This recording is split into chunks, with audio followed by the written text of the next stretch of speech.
교회 소식을 전해드리겠습니다. 본 교회를 방문해 주신 윤호영 목사님과 모든 성도님들을 진심으로 환영합니다. 오늘 떡은 지난 아들 피아노 연주에 대한 감사로 최영래 집사님 가정에서, 과일은 교회에서 준비했습니다. 감사합니다. 오늘 12시 40분부터 목회 사무실에서 예언의 신 연구반이 진행됩니다. 담임 목사님이 진행하시는 예언의 신 연구반에 관심 있으신 모든 성도님들을 초청합니다. 예배 후 1시 30분에 목회 사무실에서 5월 정기 직원회가 진행됩니다.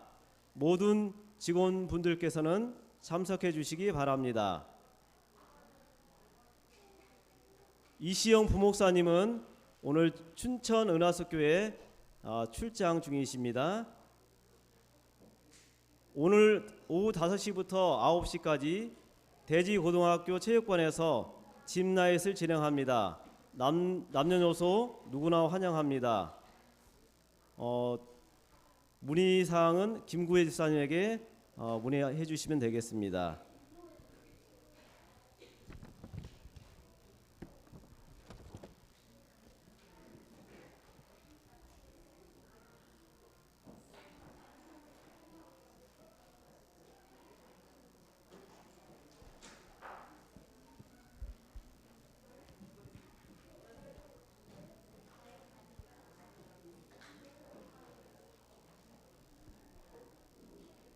예배로의 초청. 이런 일이 되기를 시작하거든 일어나 머리를 들라. 너희 속량이 가까웠느니라 하시더라. 누가복음 21장 28절. 여러분을 거룩한 예배로 초청합니다.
삼위께 아멘. 아멘. 하나님 우리 아버지, 우리가 함께 마음을 모아 주님께 예배드리게 하시니 감사합니다. 이 예배를 하나님 홀로 영광 받아 주시옵소서. 예수님의 이름으로 기도합니다. 아멘.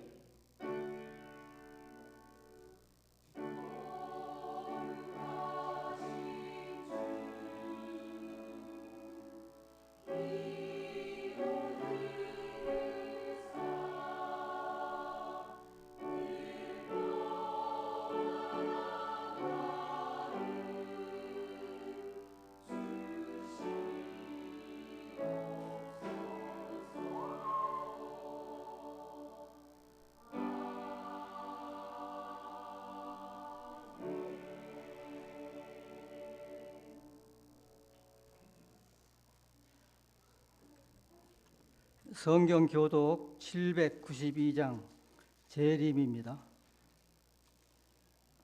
또 이르시되 민족이 민족을 곳곳에 큰 지진과 기근과 전염병이 있겠고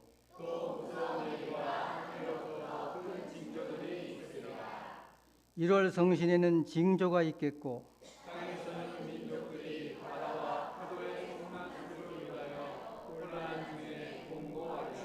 사람들이 세상에 임할 일을 생각하고 무서워함으로 기절하리니 그때 사람들이 인자가 구름을 타고 이런 일이 되기를 시작하거든 일어나 머리를 들라 너희 성량이 가까웠느니라. 아멘.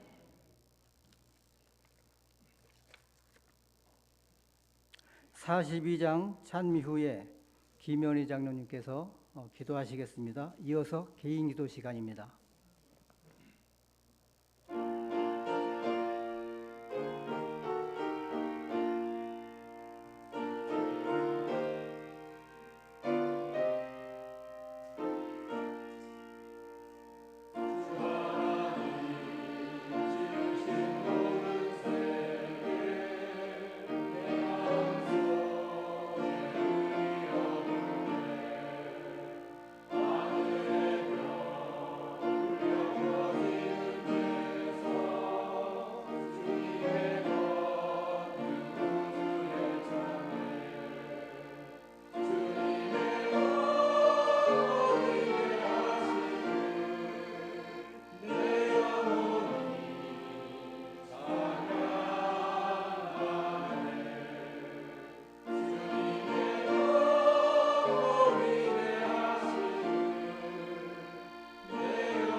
하나님 아버지 감사합니다. 저희들 마음과 정성을 모아 신령과 진정으로 찬양과 경배를 드리오니 주님 받아 주시옵소서. 저희가 드리는 이 예배가 오직 주님의 영광만을 위한 예배되게 하시고 저희들 오직 주님의 은혜만을 간구하며 주시는 말씀에만 귀 기울이는 귀한 시간이 되게 하여 주시옵소서. 주님, 지난 한 주 저희들 세상에 살면서 주님 앞에 부끄러운 여러 가지 모습들이 있었습니다. 회개의 마음으로 고개를 숙였사오니 주님 용서하여 주시고 새롭고 깨끗한 모습으로 살아갈 마음을 주님 허락하여 주시옵소서. 이번 한 주 동안 윤호영 목사님을 통해서 마지막 때를 살아가는 저희들 어떤 모습과 어떤 마음으로 살아가야 하는지를 깨닫게 하시니 감사합니다.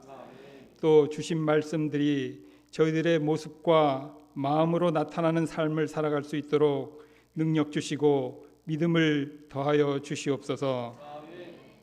이전에서 저희와 함께 예배를 드리지 못하는 성도들이 있습니다. 각자의 형편과 사정을 주님께서 아시오니 회복시켜 주시고 위로하여 주셔서 주님 안에서 참 평안과 쉼을 온전히 누리는 안식일이 되게 하여 주시옵소서. 이제 말씀을 듣겠습니다.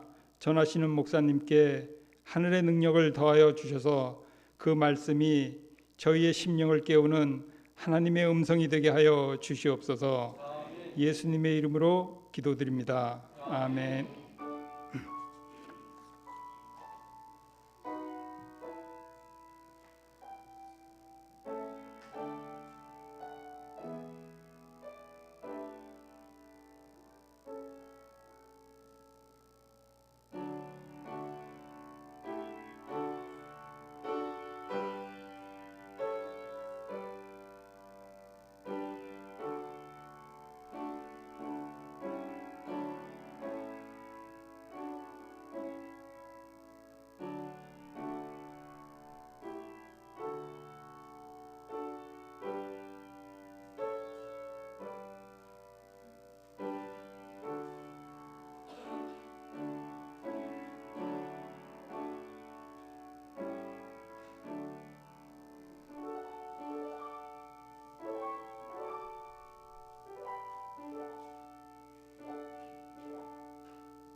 찬양대에서 준비한 특별 찬양으로 하나님께 경배드리겠습니다.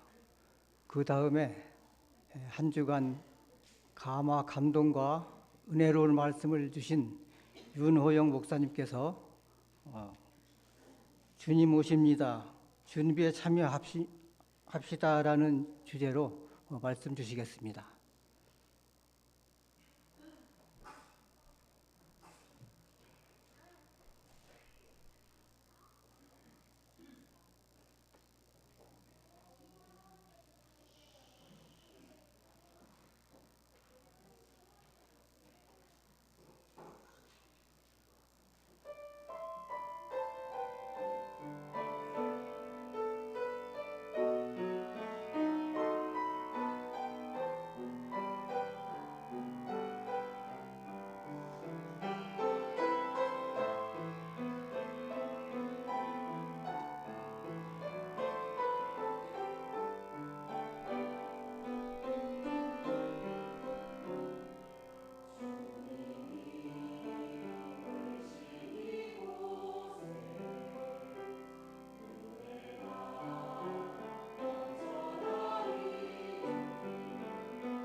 우리 함께 하나님의 말씀 누가복음 21장 28절에 있는 말씀을 다 함께 읽어보도록 하겠습니다. 이런 일이 되기를 시작. 이런 일이 되기를 시작하거든 일어나 머리를 들라. 너희 속량이 가까웠느니라 하시더라. 아멘. 이 붉은색 밑줄 친 부분에 무얼 들어라 라고 이야기하고 있습니까? 머리입니다. 왜 하나님께서는 우리에게 머리를 들라고 하셨을까? 우리 분당교회 믿음의 하늘 가족 여러분 안녕하십니까? 우리 어린이들도 안녕하세요? 반갑습니다. 오늘 귀한 찬양대에게 감사 인사를 드리려고 했더니 다들 어디 가셨는지 제 마음을 꼭 전해 주십시오. 아주 감동적이고 은혜로운 찬양 준비해 주셔서 마음에 하나님을 생각나게 해주셔서 감사합니다. 건강해서 행복할까요? 행복해서 건강할까요? 질문이 하나인데 대답이 두 개면 어떡해요? 여러분 건강해서 행복해요? 행복해서 건강해요? 잘 모를 때는 몰라요 그래도 돼요. 이 대답이 이게 그거 같고 그게 이거 같아요. 그래서요 뉴욕타임즈에서 이 부분에 대해서 기사를 작성하기 위해 60년간 추적 조사를 합니다. 그러니까 대단한 연구가 시작된 거예요. 과연 건강해서 행복할까? 행복해서 건강할까? 이 표본 집단을 삼으려고 하는 사람들은 환경과 주변 상태와 개인의 건강과 이런 게 가장 비슷한 집단이 어딘가를 살펴보니까 수녀 집단이었답니다. 그래서 수녀 집단 180명을 총 60년 동안 추적 조사를 시작합니다. 그래서 22살 때 자기의 서원, 그러니까 평생을 내가 하나님께 드린다라고 하는 그때부터 은퇴를 하고 죽기 직전 80세까지 약 60년 동안 그 사람들을 추적 조사하는데 무엇으로 했냐면 그들에게 매일매일 180명에게 일기를 쓰게 했습니다. 일기를 쓰면서 그 사람들이 긍정적인 단어, 부정적인 단어, 추상적인 단어들을 추려내서 그들에게 20대부터 80대까지의 건강 상태를 추적하기 시작했는데 참 놀라운 사실은 22살에 자기의 서원을 했을 때의 대부분의 행복도와 건강도는 아주 비슷했습니다. 그런데 문제를 보니까 시간이 지나면 지날수록 그 건강도가 점점 차이가 난다는 사실을 알게 됐고 그 결과를 다음과 같이 발표했습니다. 현재 행복하다고 생각해야 건강하게 오래 산다. 이거 아주 중요한 거예요. 현재의 상태가 사람들마다 각각 다를 수 있지만 그것을 받아들이는 마음의 자세와 태도가 다릅니다. 근데 그 태도가 내게 지금 어려운 질병, 어려운 상황, 어려운 자녀 문제, 어려운 경제 문제가 있을지라도 이 문제가 하나님의 방법대로 가장 선한 길로 인도함을 받을 것이라고 믿는 긍정적인 마음의 믿음을 가진 사람들은 끝까지 하나님께서 책임지심을 경험하게 될 것입니다. 여러분 아침 식사 못하신 분들 많지요? 오늘 점심시간에 짜장면하고 짬뽕 둘 중에 하나를 먹을 수 있다면 여러분 제가 또 이렇게 했더니 아니 어떻게 목사님이 짬뽕을 가져옵니까? 채식입니다. 걱정 안 하셔도 되겠어요. 짜장면도 간짜장 문제 없습니다. 우리 어린이들도 한번 해봅시다. 나 짜장면 먹을래요. 짜장면 먹겠습니다. 손 들어주십시오. 짜장면. 우리 어른들도 다 같이 하는 거예요.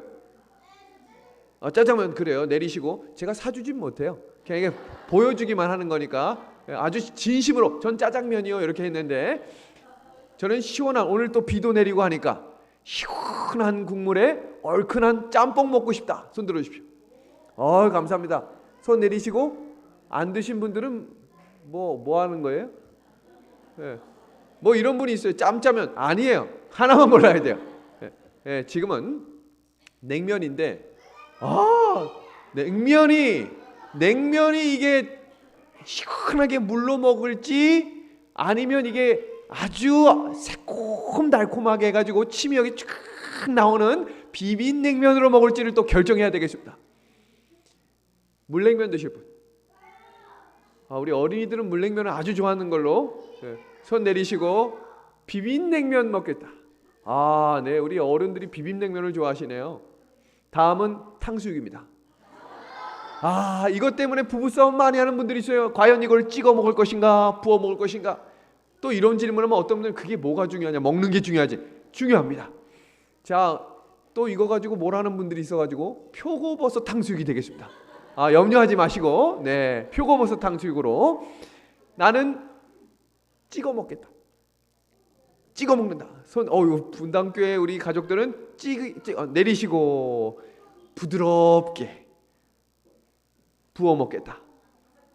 아주 소수입니다. 내려주시고요. 이제 거의 결과에 다다르고 있습니다. 아들이냐 딸이냐.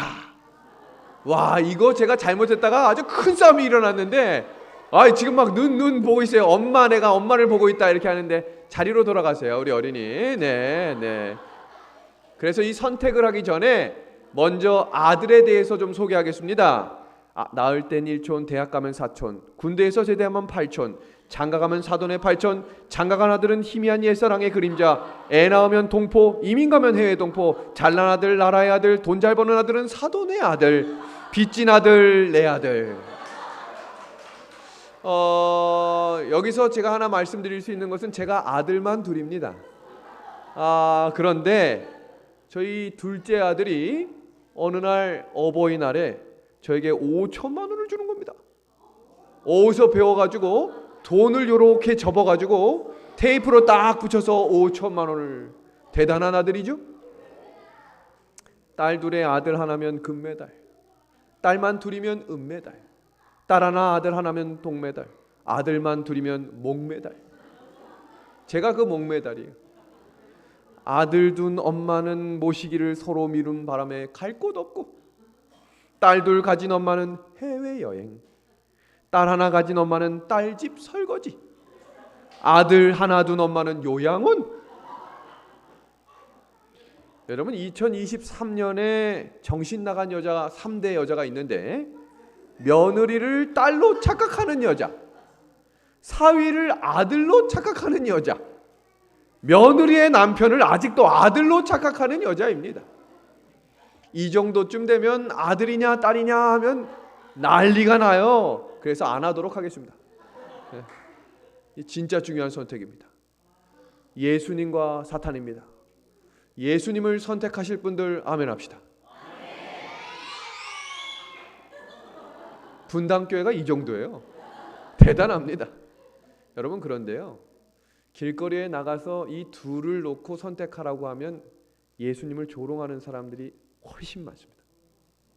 훨씬 많아요. 여러분, 하버드 대학교의 지금 중심부에 사탄 숭배교회가 세워졌어요.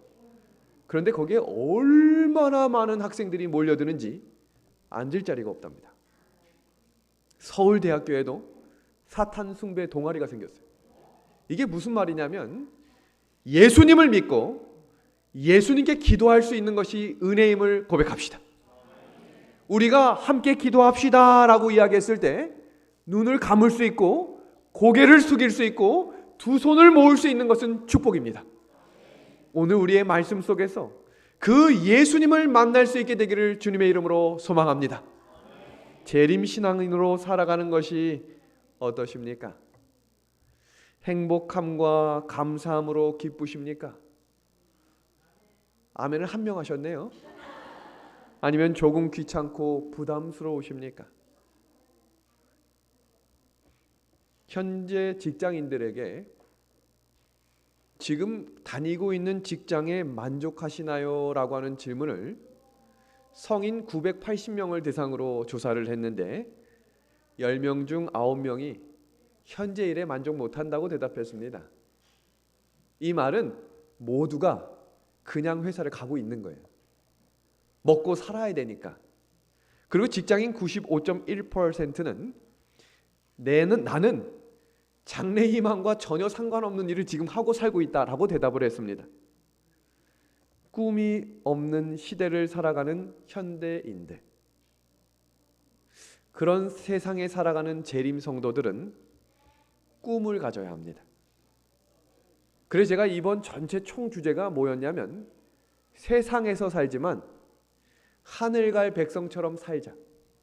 아멘 할 때까지 할까요? 세상에서 살지만 하늘을 바라보자. 그것이 오늘 설교의 일어나 머리를 들라는 거예요. 우리는 세상에서 안 살 수 없어요. 살아가야 돼요. 그래서 우리도 동일하게 열심히 살아요. 그러나 꿈을 갖고 살아야 해요. 지금 이 그림을 한번 보겠습니다. 지금 여기를 보시면서요, 지금 제가 동그라미 치는 부분을 좀 봐주세요.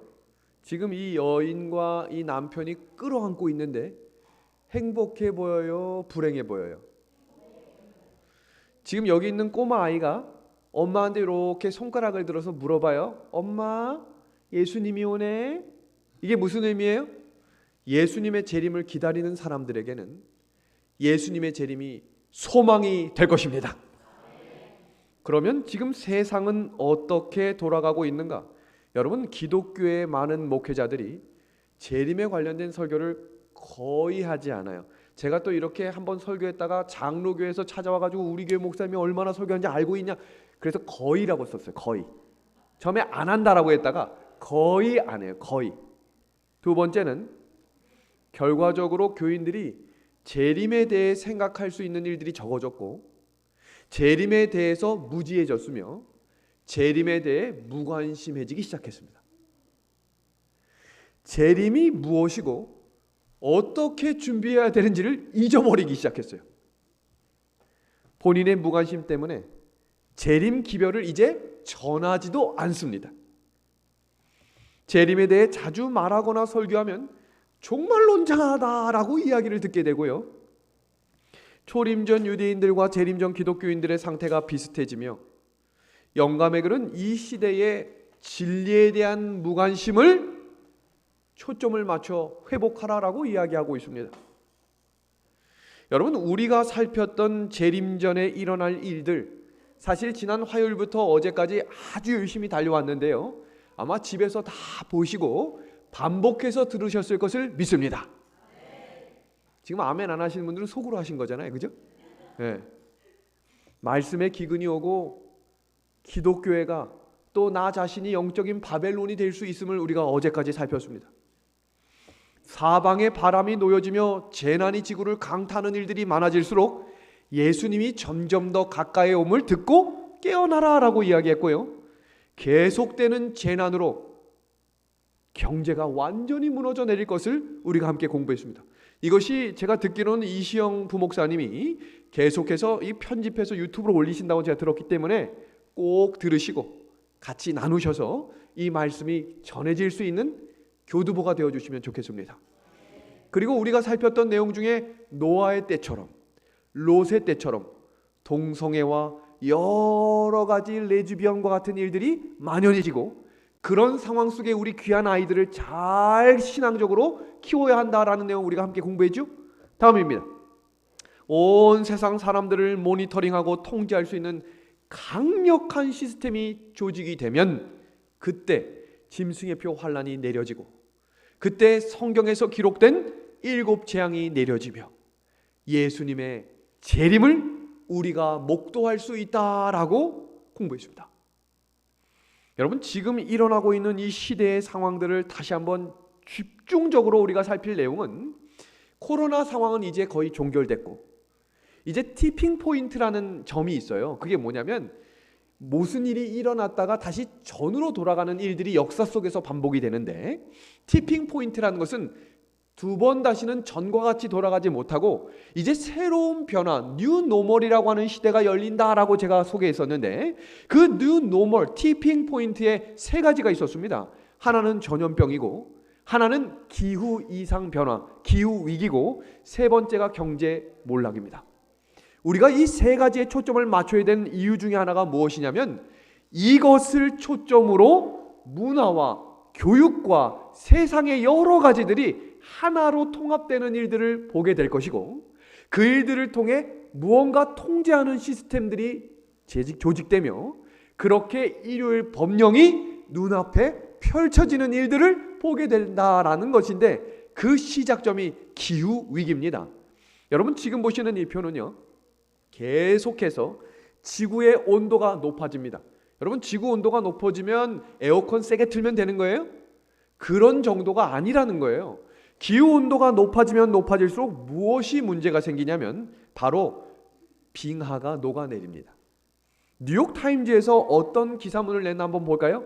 매년 한국 크기, 여러분 이 분당 크기가 아니고 한국 크기의 얼음이 녹아내리고 있는데 이제 겨우 30년 남았다라고 예측하며 온난화로 기상이변 피해가 속출되고 세계 산업과 무역 구조가 다 바뀌어야 된다. 다 바뀌어야 된다는 말은 무슨 말이냐면 신세계 질서가 만들어져야 된다 이 말이에요. 그렇다면 무엇이 일어나고 있는가? 지금 보시는 이 표는 계속해서 해수면이 상승하는 거예요. 84cm의 해수면이 상승하면 우리가 지난 수요일에 살폈던 내용이 뭐였냐면 해수면보다 낮은 나라들이 있어요. 그럼 그 나라들은 2m, 3m가 물이 차는 거기 때문에 나라와 도시 전체가 사라져 버립니다. 그러면 또 해수면이 높아지면 어떤 일들이 벌어지나 보겠습니다. 여러분, 지금부터 어디에 초점을 두시냐면 몇 년 만에 이런 일들이 일어나고 있는지를 보세요.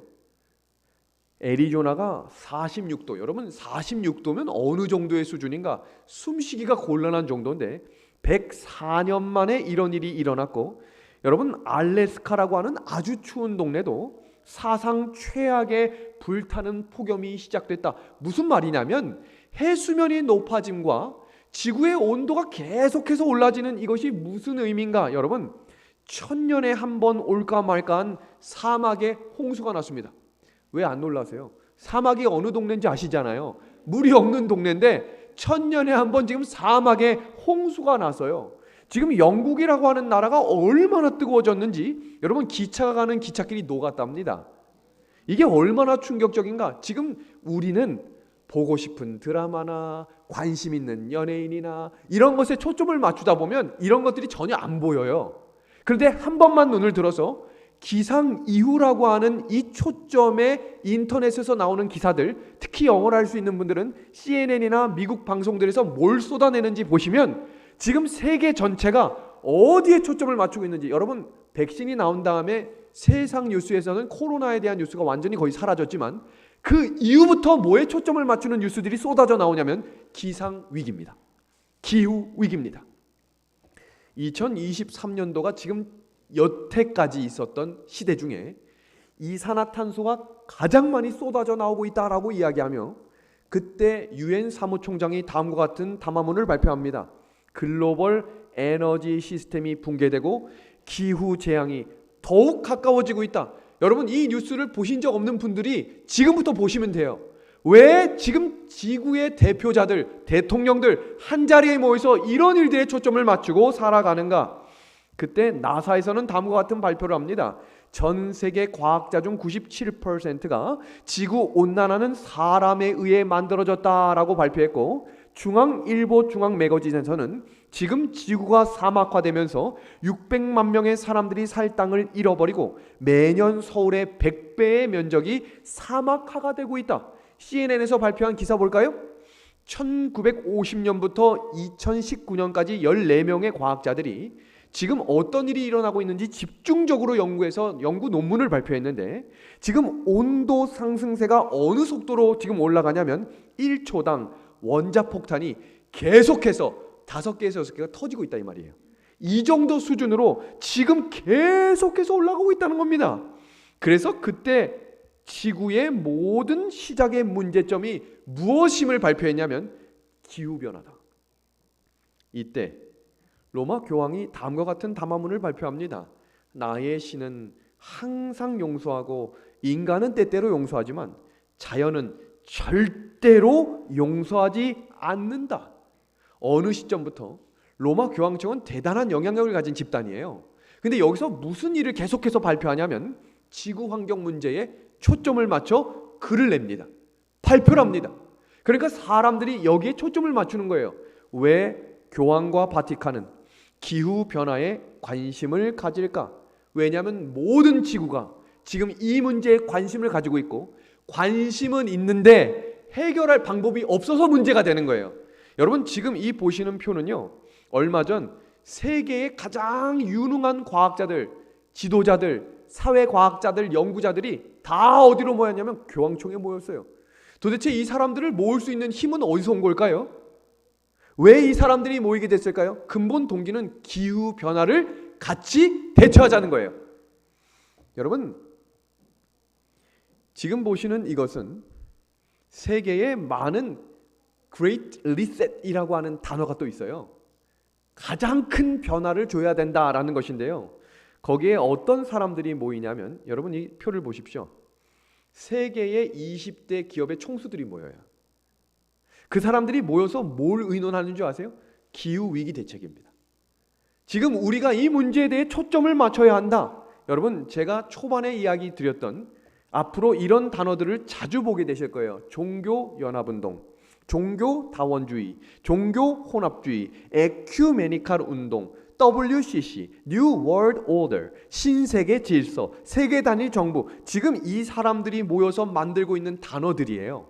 지금 이 세계가 어디로 흘러가고 있는지를 좀 보십시오. 지금 내일 뭐 먹지? 오늘 저녁에 뭐 하고 놀지? 이것도 우리에게 관심사지만 세계가 지금 어느 방향으로 흘러가고 있는지를 보신다면 성경에서 기록된 예언의 말씀이 하나도 빠짐없이 이루어지고 있는 것을 확인하게 되실 겁니다.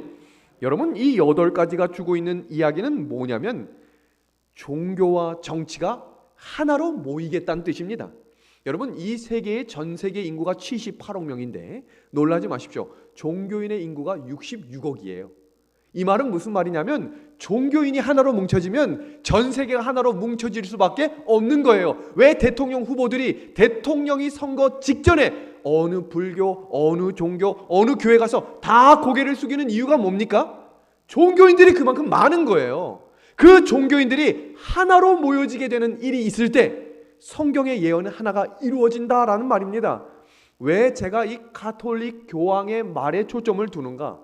여러분, 이 교황권에 대한 성경의 예언이 기록되어 있기 때문입니다. 뭐라고 이야기하고 있어요? 인류 가족이 하나가 되어야 된다. 이 담화문 보세요. 다른 건 다 내려놓고요. 마지막 문장만 봅니다. 우리가 지금은 따로따로 할 때가 아니라 뭐가 되자는 거예요? 하나가 되자. 그때 통제가 시작될 겁니다. 도대체 왜 이런 일들이 시작될까?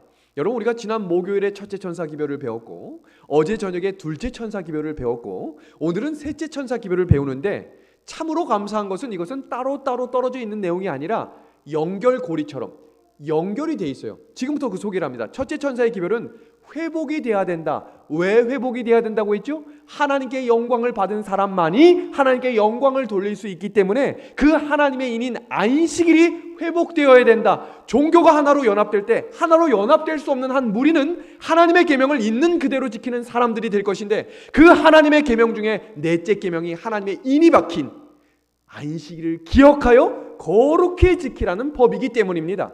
그 둘째 천사의 기별이 뭐였습니까? 첫째 천사의 기별을 거절하면 그 자리가 바벨론이 되는 거예요. 바벨론은 어느 특별한 지정, 어떤 특별한 장소를 의미하는 것이 아니라 하나님의 첫째 천사의 기별을 거절하면 그 자리가 바벨론이 되겠다고 이야기했고 마음 가운데 교만과 불순종과 불신의 정신이 생깁니다. 그래서 성경은 뭐라고 이야기하고 있냐면 무너질 거다. 거기가 무너질 거다. 아멘 할 때까지 할까요? 타이밍을 또 놓치신 거잖아요. 그죠? 무너지겠다는 거예요. 그래서 거기서 나오라고 이야기하시며 드디어 셋째 천사의 기별이 울려 퍼집니다. 셋째 천사의 기별은요, 첫째와 둘째가 연결된 고리이기 때문에 오늘 처음 들으셔도 이해가 될 수 있어요. 어린이들도 어리다고 생각하면 안 되는 게 다니엘과 그의 세 친구들의 믿음은 어린 시절에 자리 잡았다 그랬어요. 그러니까 이 어린이들이 이해할 수 없는 것 같지만 하나님께서 성령을 통해 역사하시면 마지막 때에 생각나게 하실 수 있기 때문에 어렵다고 생각하는 것보다 기도하며 함께 말씀에 집중해 주시기를 바랍니다. 봅니다. 또 다른 천사 곧 셋째가 그 뒤를 따라 큰 음성으로 이르되 만일 누구든지 짐승과 그의 우상에게 경배하고 이마에나 손에 표를 받으면 그도 하나님의 진노의 포도주를 마시리니 그 진노의 잔에 섞인 것이 없이 부은 포도주라. 우리가 이 내용 어제 배웠습니다. 짐승과 그의 우상에게 경배하고 그 이름의 표를 받는 자는 이어지는 말씀 다 같이 읽겠습니다. 시작. 누구든지 밤낮 쉼을 얻지 못하리라. 여러분, 셋째 천사의 기별은 짐승의 표를 받지 말아라 라고 하는 기별인데요, 이 짐승의 표를 받지 말아라 하는 기별을 우리가 어떻게 이해해야 하는가? 바로 이것입니다. 바벨론에서 나오지 않으면 짐승의 표를 받으러 어딜 가는 게 아니라 그것이 짐승의 표를 받는 결과가 되는 겁니다. 이해되셨죠? 첫째 천사를 기별하면, 이 기별을 거절하면 그 자리가 바벨론이 되고, 그 자리가 무너지겠다 나오라고 하는데도 그 기별을 거절하면 그 자리에 남아있는 사람들이 뭘 받는 거예요? 짐승의 표를 받게 되는 겁니다. 그럼 그 사람들은 무엇을 하게 될 것인가? 밤낮 쉼을 얻지 못합니다. 그런데 여러분, 놀라지 마십시오. 이 밤낮 쉼을 얻지 못한다는 것이 무슨 의미입니까? 안식일은요, 성경에 계속해서 반복하는 단어가 쉬는 겁니다. 쉬라, 쉬라, 쉬라는 겁니다. 그리고 예수님께서도 우리를 초청하시면서 말씀하시는 내용이 뭐냐면, 내가 너희를 뭐하게 하겠다라고 이야기하고 있어요. 쉬게 하겠다라고 이야기하며 너희 마음에 뭘 주겠다라고 이야기합니까? 쉼을 주겠다는 겁니다. 짐승의 표가 하나님의 말씀과 정반대의 자리입니다. 쉬지 못하겠다. 근데 하나님은 뭐 하겠다는 거예요? 쉬게 하겠다는 겁니다. 여러분, 어느 자리로 가시기로 결심하시겠습니까? 쉬는 자리가 되어야겠지요. 여러분, 짐승이라고 하는 것은 무엇일까? 성경에서 짐승이라는 것은 세속적인 국가를 의미하므로 데살로니가후서 2장과 다니엘 7장의 작은 뿔은 한 국가, 한 나라를 지칭합니다. 사실 오늘 시간이 너무 한정적이라 저녁 시간에는 제가 여유가 있어서 막 했는데, 지금은 어린이부터 어르신들까지 있어가지고 제가 시간을 지키려고 말을 이렇게 빨리 하고 있는 거예요. 그래서 제가 적 그리스도를 지금 공부하려면 1시간짜리라 공부하기가 어려워요. 그러니까 여러분들은 제가 지금 이야기하는 적 그리스도를 이제 공개합니다 라고 하는 유튜브를 공부하십시오. 안 돼요? 지금 해야 돼요? 이 어린이 대단합니다.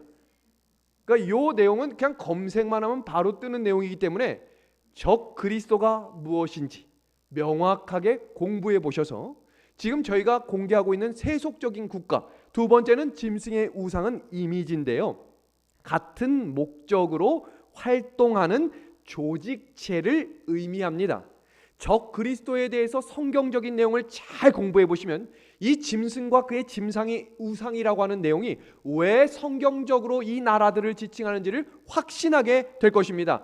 여러분, 영감의 글은 짐승의 우상에 대해 이렇게 이야기합니다. 맨 마지막 문장 봅니다. 그러므로 짐승의 우상은 자기의 교리를 강요하기 위하여 국권의 도움을 구함으로 생겨나게 될 배교한 개신교도들의 단체를 말한다라고 말합니다.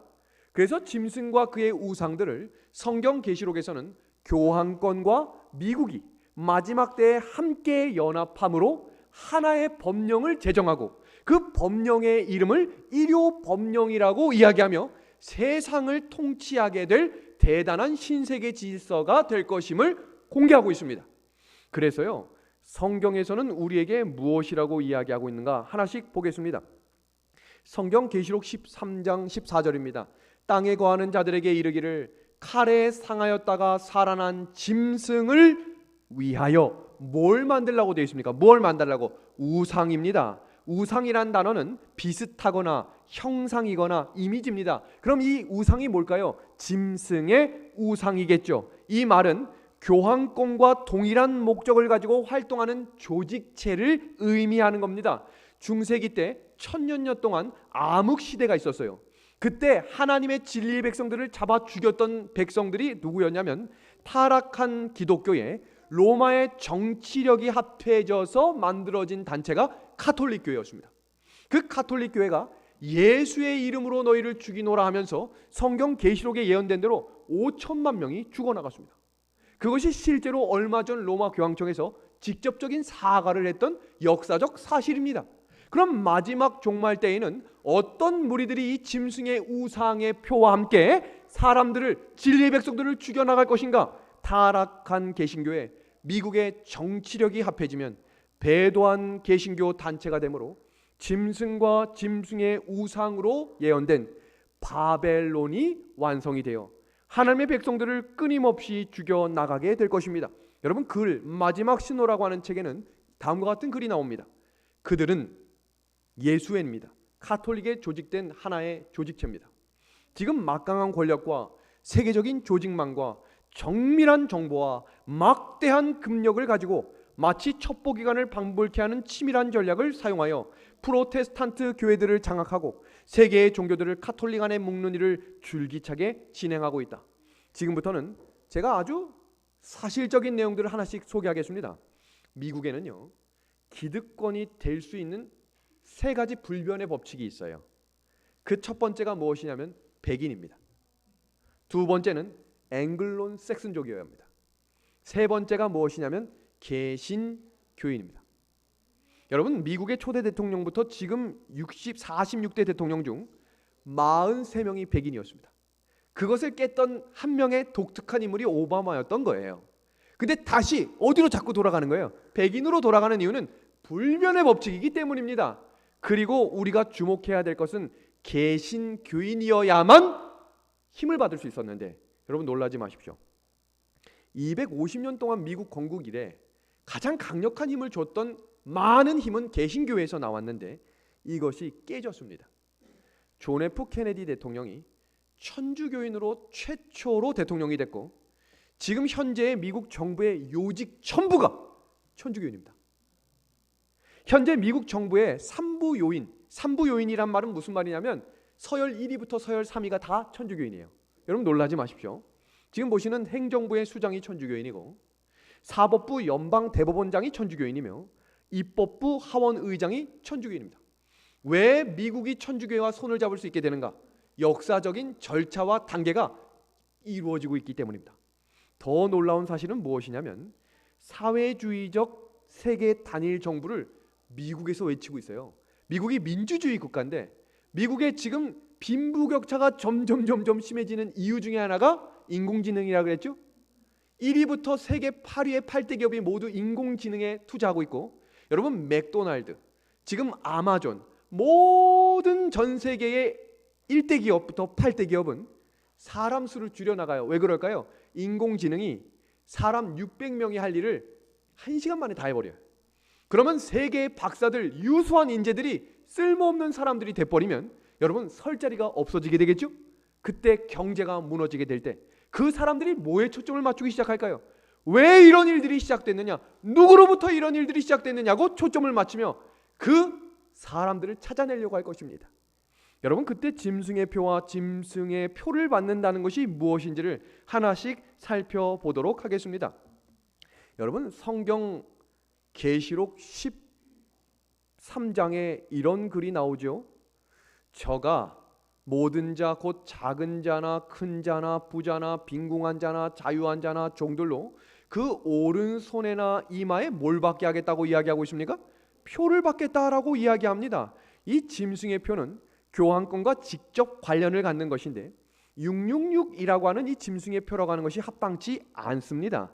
왜냐하면 짐승의 표는 교환권의 권위를 표시하는 것이어야 되는데 짐승의 표를 받는다라고 하는 것은 그 권위에 굴복한다는 거예요. 그래서 어떤 분들은 뭐 바코드를 받는다든지 아니면 여기에 칩을 심는다든지 뭐 여러 가지 우리가 백신을 맞는 것 아니요. 그런 의미가 아니에요. 그러면 성경에서 이야기하는 이것을 우리가 이해하기 위해서는 첫 번째로 이 문제를 이해하시기 위해서는 선악의 싸움의 본질을 이해하셔야 이것이 왜 이렇게 진행되는지를 정확히 이해하실 수 있습니다. 두 번째는 하나님과 사탄 사이의 모든 싸움의 주제는 예배입니다. 사탄이 왜 교만해졌냐면 나도 저 자리에 앉아서 예배를 받고 싶다는 거예요. 피조물이었기 때문에 예배를 드려야 되는데 나 천사장이니까 그 자리에 가고 싶다. 지금 이 짐승의 표의 싸움은 뭐냐면 하나님을 예배할 것인지 사단을 예배할 것인지를 결정하는 싸움이라는 겁니다. 그래서 우리가 첫 시간에 지금 뭐에 대해서 결정하는 일들을 훈련했던 겁니다. 경배 싸움의 쟁점은 율법에 대한 것이며 사탄은 끊임없이 하나님의 법이 잘못됐기 때문에 아담과 하와가 죄가 졌다. 그러니까 하나님의 법이 바뀌어야 되고 폐지되어야 된다라고 이야기하지만 사탄이 끊임없이 가장 강조하는 하나의 법은 하나님의 인이 새겨진 안식일의 법이 폐지되어야 한다라는 내용입니다. 성경에 기록된 세계 역사 속에서 하나님의 계명인 넷째 계명이 천주교회에서 이야기하는 주의를 지키라로 바뀌며 회심자를 위한 가톨릭 단문서에는 다음과 같이 제시되어 있습니다. 어느 날이 안식일인가? 이건 가톨릭 서적에 나온 글입니다. 토요일이 안식일이다. 우리는 왜 토요일 대신 일요일을 지키는가? 가톨릭 교회에서는 라오디게아 종교회에서 그 존엄성을 토요일에서 일요일로 옮겼기 때문이다. 여러분, 이 문제를 놓고 1517년에 종교개혁자들이 일어나 하나님의 법이 오직 성경, 오직 믿음으로 나아가자라고 이야기했는데, 어제 저녁에 배웠죠. 그때 개혁되지 않았던 네 가지 중에 하나가 일요일 예배였어요. 마지막까지 변하지 못했던 것. 지금도 교회를 다니시는 수많은 사람들이 어느 교회를 다닌다고 이야기해요? 주일 예배를 드리고 있지요. 그 상황 속에 우리가 왜 안식일을 지키는가? 성경에 있는 진리, 변하지 않는 하나님의 말씀이기 때문이며, 남은 자손들이 가지고 가는 진리는 오리지널이라고 했어요. 절대로 변경되지 않는 하나님의 법이기 때문입니다. 여러분, 이때 천주교회에서 계속해서 강조하고 있는 내용들을 한번 살펴봅니다. 신부 서한집 1893년 6월 1일자에는 다음과 같은 글이 있습니다. 성경은 안식일을 기억하여 거룩히 지키라고 말한다. 그러나 천주교회는 말한다. 아니다. 나는 나의 신성한 권위로 안식일을 폐하며 주일의 첫날을 거룩하게 지킬 것을 명한다. 보라, 전 문명 세계가 거룩한 천주교의 명령을 공손히 굴복하여 복종한다. 여러분, 이제 이것이 왜 무엇을 의미하는 줄 아시겠지요? 미국 폭스에서 교황권에서 이야기하고 있는 다음과 같은 내용을 이렇게 번역합니다. 일요일에 일하는 것은 가족과 친구 관계에 부정적인 영향을 미치며 인생의 우선순위는 돈이 아니어라 사람이 되어야 합니다. 여러분, 여기 잘 보십시오. 프란치스코 교황은 누구나 일요일을 지켜야 한다고 말합니다. 노란색 글씨입니다. 가족과 친구와 그리고 하나님을 위해 일요일을 보내는 것이야말로 진정한 자유라고 말합니다. 이때 발표된 내용 중에 하나가 뭐냐면, 최근에 2023년에 이런 담화문이 발표됐어요. 지구의 환경 문제를 해결하는 방법은 간단하다. 일주일 중에 하루를 모두가 쉬면 된다. 그러면 이산화탄소의 배출도 7분의 1로 완전히 줄어들 것이다. 굉장히 이해가 되고 굉장히 설득력 있지 않습니까? 예전에는 이럴 수 없었어요. 그런데 이 문제가 자꾸 대두가 되고 아무리 모여서 해결을 하려고 해도 해결이 안 되니 사람들이 뭐에 초점을 맞추게 될까요? 여러분, 일요일 강제 법령을 추진하는 명분을 보십시오. 자녀를 보호할 수 있다는 거예요. 여러분, 지금 대한민국 강남에도 갑자기 학원에서 나오는데 마약을 쉽게 접할 수 있는 시대가 열렸죠. 이제 곧 성차별금지법이 통과되면 모든 초등학교에서 아이들 스스로가 성을 결정할 수 있도록 제한하고 가르칠 겁니다. 여자아이들에게 너희도 남자가 될 수 있는 권한이 있어. 그건 너희 스스로 결정하는 거야. 여러분, 지금 초등학교에서 10여 년 전부터 진화론을 교과책에서 배우니까 어린아이들은 당연히 진화됐다고 배우게 되는 거예요. 세상이 지금 어디로 흘러갈지를 주목하고 이 귀한 아이들을 지킬 수 있는 신앙적 기준이 어디로부터 시작되는지 아이들에게 올바로 가르쳐 주시기를 바랍니다. 그 다음에 범죄가 감소되겠다는 겁니다. 오늘, 어제, 그저께 있었던 뉴스만 봐도 말도 안 되는 사건들이 계속해서 일어나잖아요. 그 사건들 속에 이 가족이 지켜줄 수 있는 방법이 우리 모두가 일요일날 가족하고 보내는 겁니다. 얼마나 명분이 좋아요. 세 번째입니다.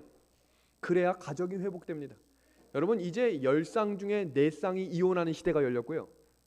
이혼을 하지 않는 3쌍은 별거하는 시대가 열렸어요. 그러니까 이제는 정상적인 가정을 찾아보기 힘든 시대예요. 겉으로는 다 멀쩡한데 속은 다 헤어져 있어요. 근데 이것을 회복할 수 있는 게 뭐라는 거예요? 일요일을 같이 가족끼리 보내게 하자. 탄소 배출이 감소되며 이 일들로 평화가 유지될 수 있다. 여러분, 그 누가 이 법이 나쁘다고 이야기하겠습니까? 여러분, 지금 보시는 이 표는요, 성경에서 기록되어 있는 10계명을 천주교회와 배도한 개신교에서 다음과 같이 바꿉니다. 두 번째 계명을 삭제해버려요. 두 번째 계명이 뭔가 봅니다.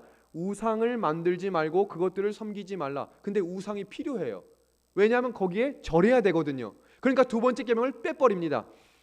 네 번째 계명을 변경시킵니다. 안식일을 기억하여 지키라는 말씀을 뭐로 바꿨습니까? 주일을 기억해 지키라라고 말하고요. 다음, 하나를 빼버리고 하나를 바꾸니까 계명이 몇 개로 바뀌었어요? 9개로 바뀌니까 10번째 계명을 2개로 나누어서 9번째와 10번째 계명으로 만들어 버립니다. 여러분 10계명의 4번째 계명이 뭡니까? 다 같이 한번 읽어봅니다. 안식일을 시작. 안식일을 기억하여 거룩히. 왜 기억하라고 하셨냐면 변경될 걸 아셨기 때문이에요. 그래서 기억해서 지켜야 합니다. 여러분 구글에요, 일요일 법령을 영어로 치면 수두룩한 내용들이 나오는데 여기에 놀랄만한 한 사실이 있어요. 그것은 뭐냐면 바로 오바마 일요 법령입니다. 여러분 당시 오바마가 대통령일 때 일요일 법령을 법적으로 추진하고 있었어요. 근데 그 추진하는 명분이 뭐였냐면 여기 보십시오. 오바마 사이트의 일요일 법령 발언을 보시면 다음과 같은 내용 때문이었습니다. 에너지 보전과 미국의 세계화를 위해 일요 법령은 추진되어야 한다. 그 내용을 다음과 같이 보면 일요일 법령을 통해 미국이 초인류 국가로 다시 발돋움할 것이며 진정한 해방감을 줄 수 있는 유일한 원칙이다. 여러분 근데 놀라지 마십시오. 오바마 대통령 때의 부통령이 바로 바이든이었습니다. 그 바이든 대통령이 되자마자 제일 먼저 추진했던 일이 뭐냐면 오바마 케어를 확대하는 일요 법령 추진이었어요. 그러니까 지금 우리는 알지 못했지만 계속해서 세상의 흐름과 역사는 예언이 하나도 빠짐없이 전개되어 가고 있는 과정 속에 우리가 살아가고 있었고, 그 중에 티핑 포인트로 역사 속에 코로나, 여러 가지 전염병들, 기후 위기, 경제의 몰락 등이 순차적으로 일어나고 있는 시대에 우리가 살아가고 있는 겁니다. 여러분 정치에 대한 예언을 한번 봅니다.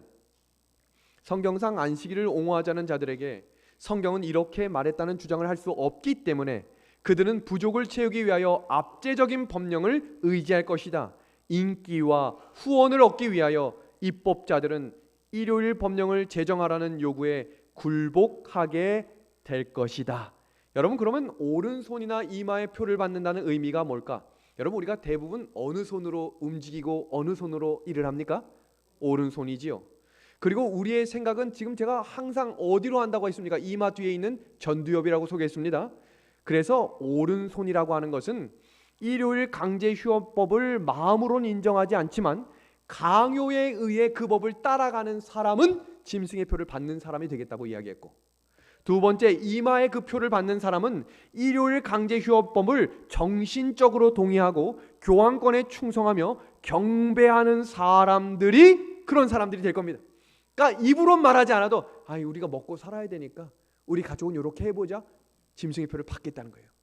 그래서 성경에 더 이상 이 도시에서 살 수 없을 때 너희는 이 도시를 떠나 시골로 가야 한다라고 영감의 글은 이야기하고 있는 겁니다.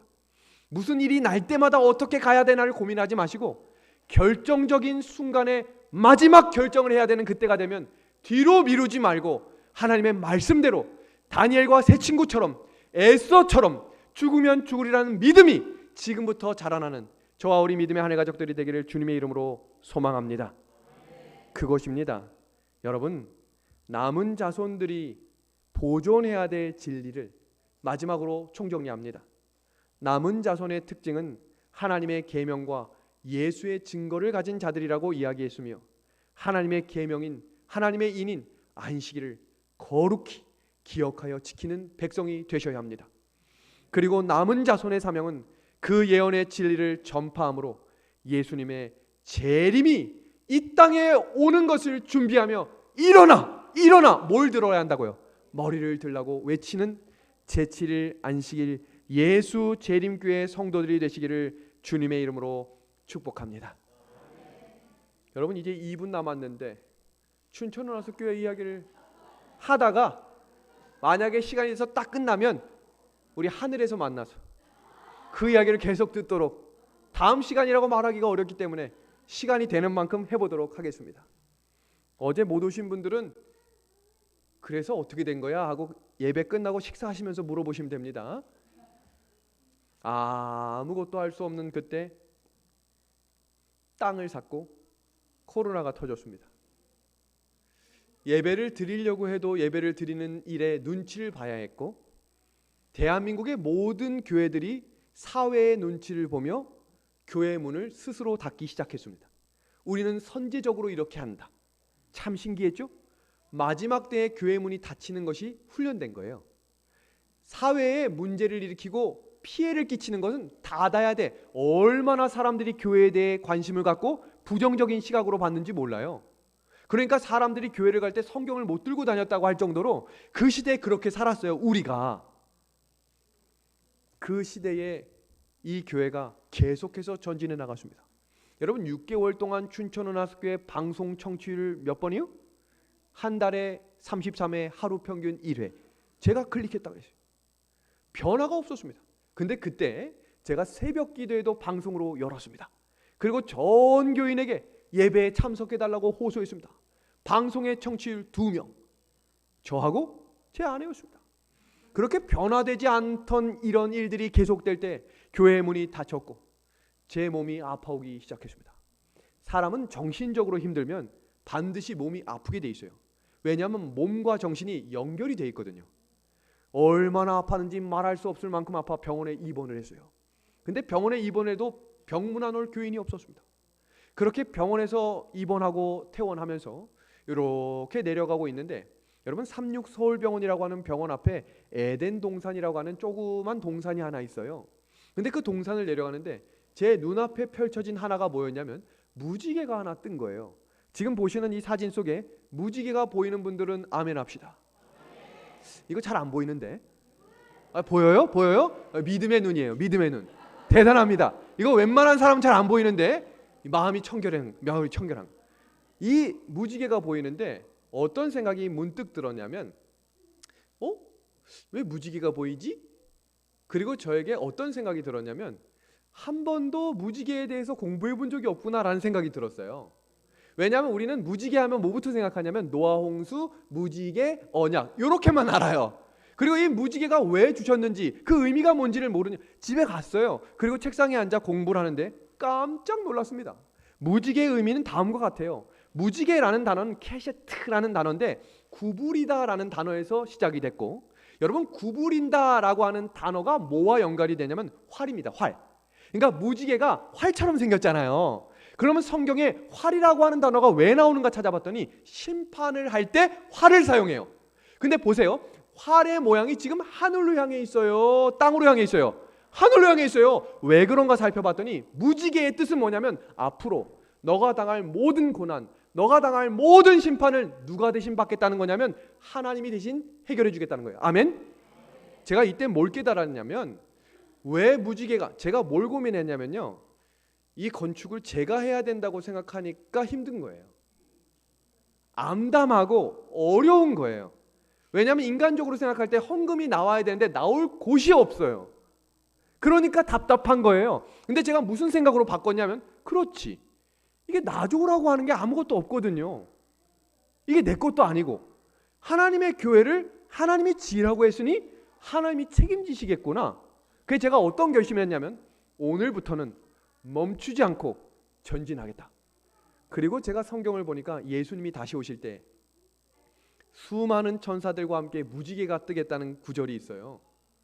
그 영감의 글은 다음과 같습니다. 무지개는 세상을 둘러싸고 가장 높은 하늘까지 다 사람과 하나님을 연결시키고 땅과 하늘을 결합시키는 그리스도의 사랑을 대표한다.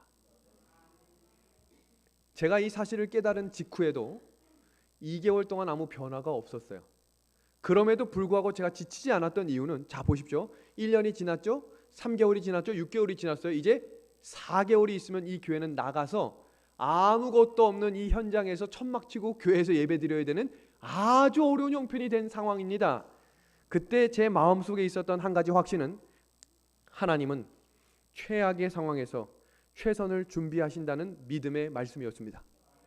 그때 한 변화가 일어났습니다. 어느 날 설교를 하고 안식일에 잠을 자고 일어났는데 제 카톡에 600개의 카톡이 와 있는 거예요. 그래서 이게 무슨 의미인가 봤더니 전날 설교에 대한 피드백이었는데 600명이나 이 내용에 대해서 왜 그렇게 궁금해할까? 제가 뭘 잘못했나 했어요. 근데 내용이 뭐였냐면 여러분 놀라지 마십시오. 그 전날 그 12시간 동안 클릭한 횟수가 24,000회가 된 거예요. 24,000회를 클릭하려면 재림교인들만 클릭해서 될 수는 없을 텐데 도대체 이 사람들이 어디서 나왔을까? 여러분 더 놀라운 사실은 제가 그날에 했던 설교가 전에 없던 무슨 금식을 하고 최선을 물론 최선을 다했지만 전에 다른 무슨 설교를 한 게 아니라 시리즈로 지난주에 했던 거 이어서 했던 설교의 평범한 설교였다고 생각했는데 24,000회가 클릭이 된 겁니다. 무슨 일인가? 하나님의 말씀이 폭포수처럼 터져나오기 시작하는 거예요. 여러분 어떤 분들은 제가 여기까지 설교하면 그래서 그 설교 듣고 건축이 됐구나. 아니에요.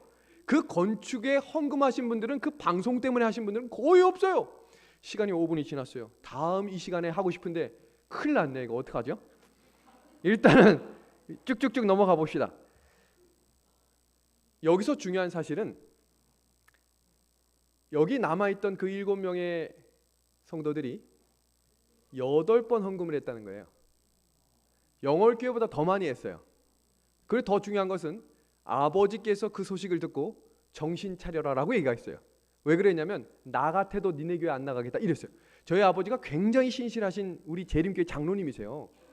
근데 야 나 같아도 니네 교회 안 나가 이 정도로 계속해서 헌금을 하기 시작했어요.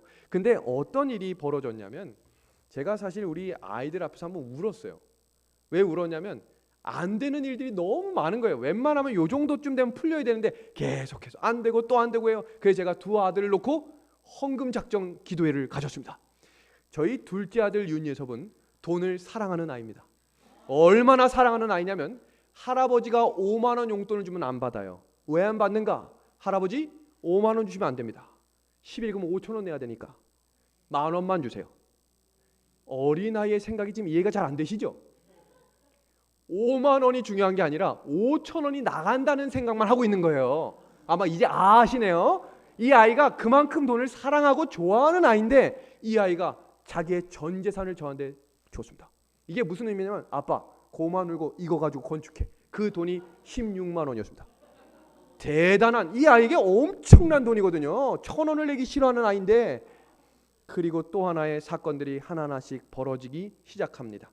여러분 은하수교회는 하나하나가 건축될 때마다 어떤 은혜가 있었냐면 새벽 기도 방송에 제가 어떤 꿈을 갖고 있었냐면 새벽 기도회에 300명의 기도원 용사가 함께 들어오길 바랍니다 라는 하나님께 꿈을 가지고 전진했을 때 모든 사람들이 비웃었어요.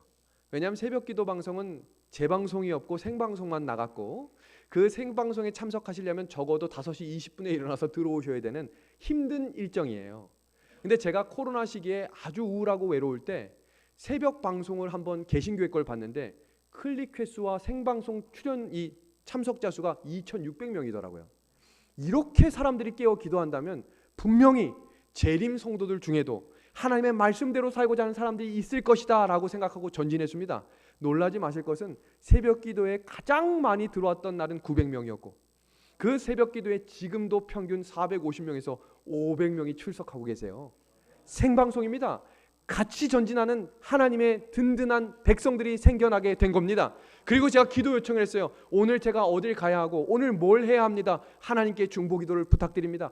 여기 가운데 기도하셨던 어떤 한 분이 저한테 연락이 왔어요. 목사님 제가 헌금을 좀 하려고 합니다. 제가 근데 믿음이 연약하기 때문에 우리 은하수교회는 두 가지는 안 했어요.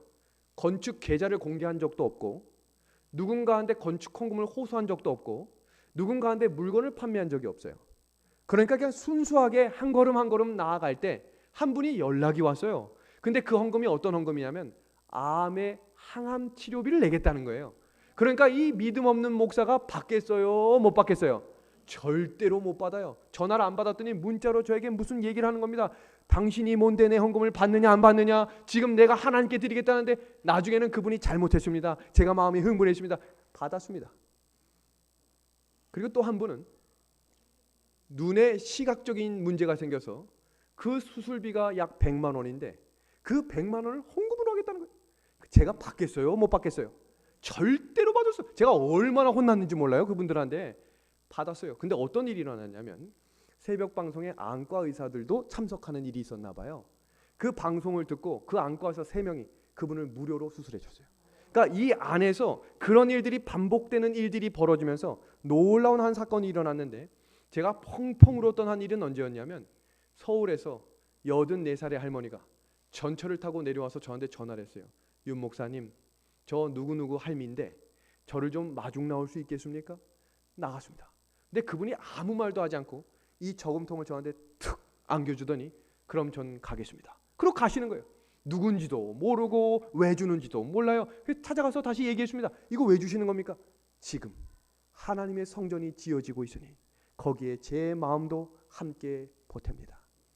여러분, 춘천은하수교회는 누가 큰 헌금을 하거나 특별한 어떤 사건이 있었던 적은 없어요. 그런데 어린아이에서부터 아주 작은 손길 하나하나들이 모여서 그 헌금이 하나님께 드려지기 시작하며 교회가 건축되어지기 시작했던 것입니다. 하나님은 위대한 사람이 앞장서지 않아도 전혀 상관없어요. 왜냐하면 예수님은 언제나 평범한 사람을 통해 위대한 일을 이루시는 분이기 때문입니다. 그렇게 2021년 4월 24일에 춘천은하수교회가 입당과 헌당을 동시에 하게 됐습니다. 여러분 기억나십니까? 어린아이들이 없어서 우리 두 아이가 나 옆에 교회 가면 안 돼 했던 그 피눈물 나는 이야기 속에 어린아이들이 뛰노는 교회가 되었고, 젊은 사람들이 없던 교회에 젊은 사람들이 함께 모여 대화를 나누고, 어린아이들이 함께 예배를 드리며 매해마다 개신교인들이 몰려와 침례를 받기 시작했습니다.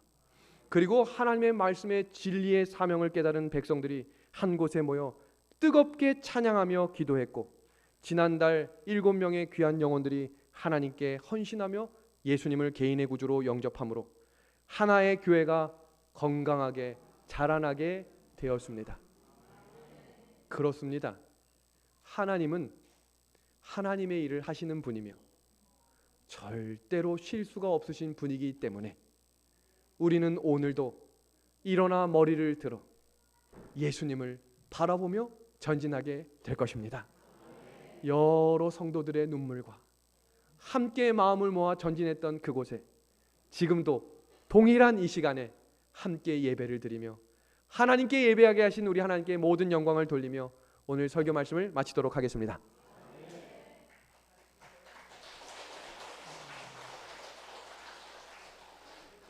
헌금 봉헌 시간입니다. 내 재물과 내 소산물의 처음 익은 열매로 여호와를 공경하라. 그리하면 내 창고가 가득히 차고 내 포도즙 틀에 새 포도즙이 넘치리라. 잠언 3장 9절 10절 말씀입니다. 헌금하시겠습니다.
만복구는 주 하나님 전하 사람 모두 찬송 강한 천사 음성 높여 성부 성자 성령 찬송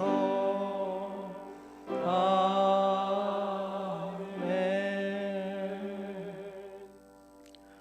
만복의 근원이신 하나님 아버지, 하나님 말씀에 감사하며 11조와 각종 헌금을 드릴 수 있도록 은혜 베풀어 주심을 감사드립니다.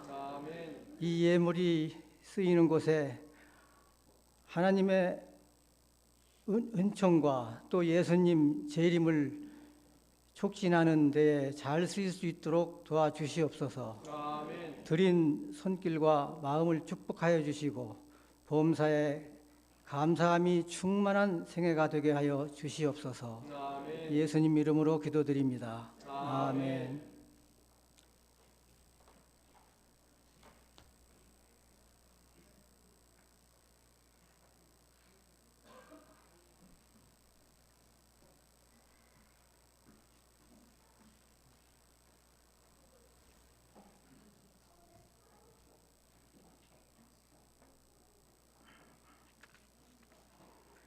(252장) 찬미 후에 목사님의 축도로 예배를 마치겠습니다.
온천지 더욱 관하리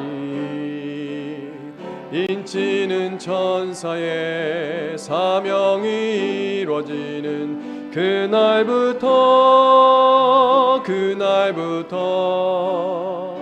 주의 백성 구하러 영광의 왕 오실 그때까지 남은 자여 창조주 전하라. 남은 자여 창조주 전하라.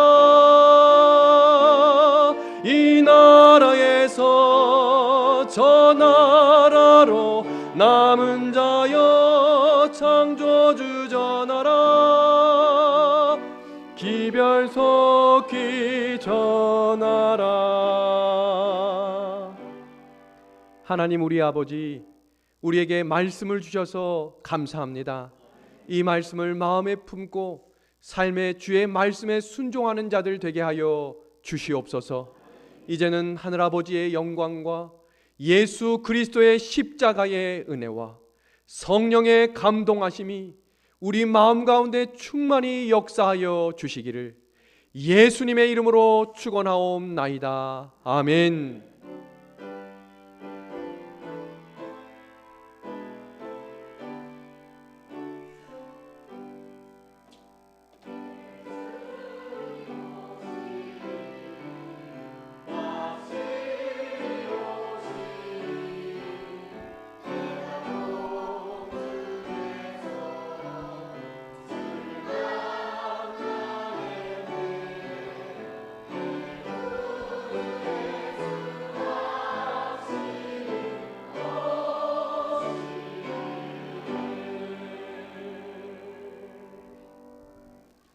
자리에 앉아주시면 감사하겠습니다.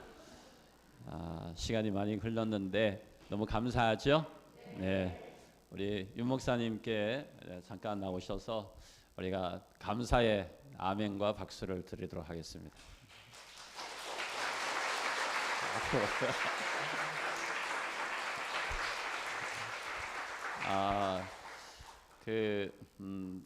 멀어요. 춘천 원하스교회가 오기에 멀고 그 가는 시간도 좀 이렇게 멉니다. 그런데 그 와중에 안전하게 하나님께서 잘 지켜주시고 또 복음을 증거케 해주셔서 너무 감사하게 생각합니다. 우리 서영일 장로님, 우리 윤 목사님을 위해서 좀 기도해 주실까요? 네. 네네, 앞으로 나오셔서. 네네네. 네. 우리 참 잘 쓰여져야 되겠지요.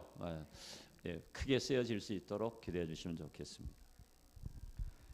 사랑이 많으신 아버지 하나님, 저희들을 눈동자처럼 사랑해 주셔서 저희들을 지금까지 건강하게 지켜주시고, 특별히 아버지의 사랑하는 종 윤호영 목사님을 우리 분당교회에 보내주셔서 5일 동안 뜨거운 아버지의 말씀을 전할 수 있도록 은혜 주셔서 감사합니다. 저희들이 그 말씀 따라 용기를 얻고 또 주님께 충성하는 삶을 살 수 있도록 아버지 하나님 도와주시옵소서. 특별히 아버지께 간구하기는 우리 윤호영 목사님을 끝까지 사랑해 주셔서 건강하게 하여 주시고, 또 목사님이 아버지 사업을 펼칠 때 항상 힘을 더하여 주시고 성령님 함께 하여 주시옵기를 예수님 성호 받들어 간절히 기도드립니다. 아멘. 감사합니다. 그리고 이 한 주일 동안 오늘 또 새로 오신 분들에게 너무 감사하고 그분들을 위해서 박수 한번 쳐주시면 감사하겠습니다. 감사합니다.